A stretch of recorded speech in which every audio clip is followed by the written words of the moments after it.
Good morning सर्वांना. ही आहे आमची सुंदर सकाळ. आणि सकाळ सकाळी असं मला काम लागलेलं असतं, टाच दुखते म्हणून. खूपच टाच दुखते, असह्य वेदना होत आहेत. आणि 5:30चं टायमिंग आहे बरं का. 5:37ला मगाशी ती सकाळ दाखवली आणि आता झाली 5:48. उठल्याबरोबर 5 ते 10 मिनटं जमिनीवर पाय टेकवताच येत नाही. टाचच टेकवायची नाही जमिनीवर, एवढ्या वेदना होत आहेत. खूप दुखते टाच माझी. काय ग म्हणे, एवढे सकाळी सकाळी भूक लागली तुला?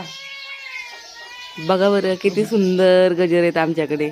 इतके सुंदर गजर असतील तर मोबाईलचा गजर लावायची गरजच पडत नाही की नाही. तर नशीब लागतं बरं का असे गजर भेटायला सुद्धा. तर अशी असते माझी सुंदर सकाळ आणि सुंदर आराम माझ्या बाजूला वाजतात सकाळ सकाळी.